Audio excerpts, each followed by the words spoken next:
இப்போ நடுவில்லாம் இப்போ வேங்கை வேலுக்கெல்லாம் என்ன ஆச்சு ஏதாச்சு அதுக்கெல்லாம் பேசுறதுக்கு ஒன்றும் கிடையாது. பட்டியலின மக்கள் மீதான தாக்குதல் அதிகமாகிட்டு இருக்கு. அங்கே எஸ்சி எஸ்டி வாரியம் கேள்வி கேட்டிருக்கு, ஏங்க அவங்க ஆட்சியில் இவ்வளோ தாக்குதல் அதிகமாக இருக்குது. அவங்க எம்பியை குரல் கொடுக்குறாரு, என்னங்க பட்டியலின மக்கள் மீதான தாக்குதலுக்கு குற்றங்களுக்கு தண்டனை கிடைக்கிறது மற்ற ஸ்டேட்டை விட கம்பேர் பண்ணுறப்ப இங்கே கம்மியாக இருக்குது.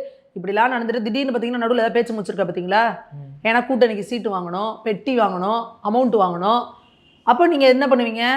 தோழமை சுட்டுதல் அப்படியே வலிக்காமல் எல்லாம் பண்ணுவாங்க. அப்போது இப்போ என்ன பேசுறதுன்னா, இப்போ நாங்கள் இருக்கோன்னு காட்டணும். இப்போ இவர் இப்படி சொன்ன உடனே ஒட்டுமொத்த பேர் எல்லாம் பொங்கி எழுவாங்க. ஏன்னா ராஜராஜ சோழனை பேசுனா ஒட்டுமொத்த தமிழக மக்களுக்கு தமிழனாக இருக்கவனுக்கு கோவம் வரும். இங்கே ஓங்கோல்லேருந்து வந்தவங்க இல்லை பேரை மாற்றிக்கிட்டவங்க வேறு அடையாளத்தோடு வந்தவங்களுக்கெல்லாம் இங்கே என்னோட தமிழ் ராஜா இப்படி ஒரு ராஜா இருந்தார் அப்படின்னு சொல்கிறதுல உனக்கு என்ன பெருமை இருக்க போகுது? அப்போ உனக்கு அவங்கள பார்த்தா கடுப்பு வரதான் செய்யும், எல்லாம் வரதான் செய்யும். நீங்கள் அவரோட விழாக்களாக எடுத்து சிறப்பாக நடத்த மாட்டீங்க, அவங்களோட விழாக்கெல்லாம் போகக்கூட மாட்டீங்க.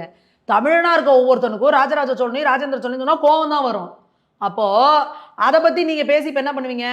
எல்லாரும் பாருங்கள், இன்றைக்கி எல்லாரும் அவங்களோட எதிர்ப்பு தெரிவிப்பாங்க, கட்டணத்தை பதிவு பண்ணுவாங்க, பரபரப்பாக இருக்குல்ல, பாருங்கள் தமிழ்நாடு முழுக்க நான் பேசப்பட்டேன், பார்த்துக்கோங்க கவனத்தை ஈர்க்கிறேன் அப்படின்னு சொல்லி அப்படி அதுக்கு ஒரு பேரத்தை போட்டு அதுக்கு ஒரு ரேட்டை ஏற்றுவாங்க.